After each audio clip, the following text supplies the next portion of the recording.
안녕하세요. 신기한 원장입니다. 오늘은 임플란트를 함으로써 얻어지는 성형효과가 있을까요? 라는 질문에 대한 얘기를 해볼까 하는데요. 시골의 나이 든 할머니들이라든지 이가 없으신 분들 보면은 보통 어떤 모습이던가요? 모양으로 표현하면 이렇게 입이 쏙 꺼지고 물이 쏙 들어가고 이런 형태들을 많이 보게 되시죠. 그래서 보통 이제 임플란트를 하고 난 다음에 환자분들이 임플란트 하고 나니까 턱선도 살아나고 볼도 더 빵빵해진 것 같고 외형적인 효과가 많이 개선된 것 같다 이런 말씀도 많이 하십니다. 치아를 대신한 임플란트가 우리 얼굴에 어떤 영향을 주는지에 대해서 오늘 한번 자세히 다뤄보도록 하겠습니다. 치아가 빠지면 얼굴에 변하는 이유가 뭔가요? 라는 질문에 대한 대답을 한번 해보겠습니다. 우리 치아는 단순히 씹는 기능만을 하는 것은 아닙니다. 치아는 우리 외모에 굉장한 중요한 역할을 하게 됩니다. 그래서 이런 말을 흔히 하잖아요. 마지막 성형은 치아다. 치아가 어떤 역할을 하길래 그러냐? 우리 이는 쉽게 말하면 시조골이라는 윗턱, 아래턱 뼈에 심겨져 있는 거죠. 총 28개의 치아가 우리 성곽을 쌓은 것처럼 쭉 아치 형태로 배열되어 있습니다. 치아가 박혀있는 뼈들은 치아가 없으면 필요가 없는 조직이 되거든요. 그래서 이가 빠져버리면 그쪽에 있는 뼈들이 쑥 꺼져버려요. 그래서 우리 이를 모두 상실하게 되면은 한 6개월, 1년 이렇게 지나다 보면요. 기본적으로 볼살들이 내가 기댈 곳이 없네 하고 안으로 좀 밀려들어갑니다. 턱들은 내가 아무데나 막 가도 되겠네. 볼과 함께 만나려고 옆으로 쭉 퍼집니다.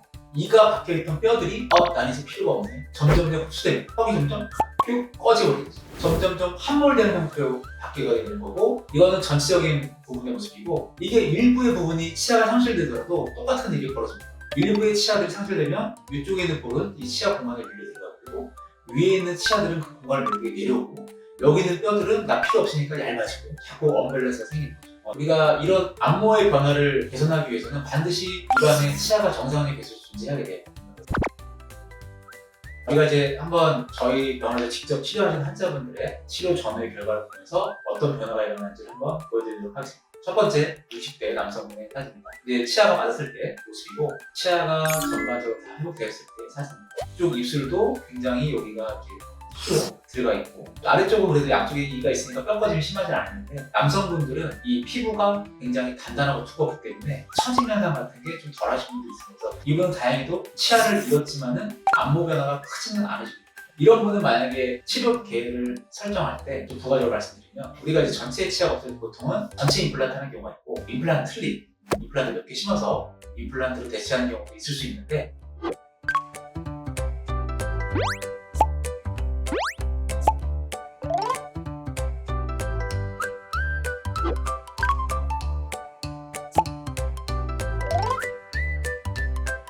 이런 분은 오히려 임플란트 틀니 같은 걸 하지 않는 게 좋습니다. 안모가 좀 꺼져 있는 형태가 본인한테 좀 자연스러운 형태거든요. 근데 여기다가 입안에 두꺼운 임플란트 틀니식을 끼게 되면 입이 툭 튀어나오고, 두 번째는 치아가 없기 때문에 쭉 처진 느낌이 좀 드시죠? 위에 턱도 많이 꺼져 있는 편이고, 아래 턱도 속으로 꺼져 있는 편이고, 앞뒤처럼 쭉 내려가 있죠.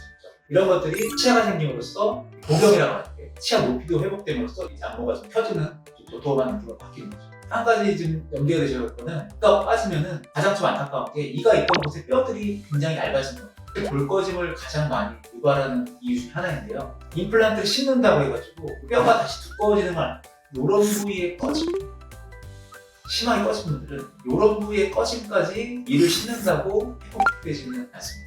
아까랑 반대로 뺐다 하는 그런 불편감은 있지만, 그래도 나는 이 안모 개선을 더 적극적으로 하고 싶다. 오히려 임플란트 틀리 껴가지고 여기를 도톰하게 만들어주는 것도 하나의 방법입니다. 이 환자분의 치료 사례가 임플란트 틀리. 임플란트 틀리가 조금 더 유리했던 이유는 뭐냐면, 일단 이분의 가장 큰 단점은 비대칭이 굉장히 심합니다.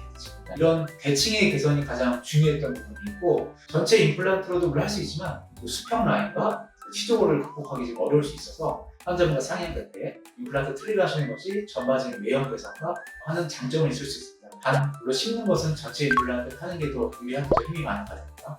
환자분이 이 치료법 선택하셔서, 저는 오히려 외관적으로 훨씬 잘 됐다고 생각합니다. 사선으로 바뀌었던 대칭 라인이 수평으로 아주 좋게 된 케이스죠. 이분은 저희가 또 기억나는 환자분 중에 한 분이신데, 오랫동안 이제 이 없이 지내셔가지고 식사 많이 못 하셔가지고, 제가 말씀드렸던 처음에 이가 없을 때 생길 수 있는 문제점들이 고스란히 담겨있고, 볼이 많이 꺼지고, 입이 합두리처럼 안쪽으로 들어가고, 뼈가 꺼져가지고 안으로 이렇게 쭉 말려들어요. 입 안으로 점점 모든 게 함몰돼 가는 모습이 보이는데, 이분은 전체 임플란트를 다 심어서 위아래 마신 결과 식사를 물론 잘하셔서 그런 것도 있지만 양쪽 볼 빵빵해지시고, 광대도 많이 돌출되고 있었는데 광대도 많이 들어가고 있고요. 전반적인 안목 개선 효과를 굉장히 좋게 얻으신 분이고, 환자분들마다 결과가 좀 다를 수 있는데, 이분은 많은 거를 잃었지만은 그래도 뼈들이 어느 정도 수평적으로 남아있었고 비대칭이 심하지 않으시고 골격의 꺼짐이 균일하게 이루어졌기 때문에 어느 정도 균일한 치형태가 나올 수 있습니다. 그러면 우리가 임플란트를 하게 되니까 와, 얼굴 형태가 많이 잘 바뀝니다. 결국 임플란트가 성형 효과를 준 거네요 라고 이제 표현할 수 있는데, 성형 효과보다 원래 내 자연스러운 얼굴을 계속 되찾은 거죠. 이가 빠진 채로 오랜 시간이 지나면 얼굴이 안 좋게 변합니다. 그런 것들을 다시 이를 만들므로써 성형 효과라기보다는 내 원래 좋았던 모습을 되찾는 거라는 개념으로 생각하시면 될 것 같습니다. 이거를 이제 역으로 이용해서 원래 치아가 있을 때 내 외형의 변화를 먹고 싶으시면 교정으로서 치아 위치를 바꾼다든지, 구철적으로 입술의 눈가지의 변화를 바꾼다든지, 치아 형태를 바꾼다든지 여러 가지 형태로 내 외모를 많이 개선할 수 있습니다. 그런 건 이제 성형 효과라고 볼 수 있겠죠.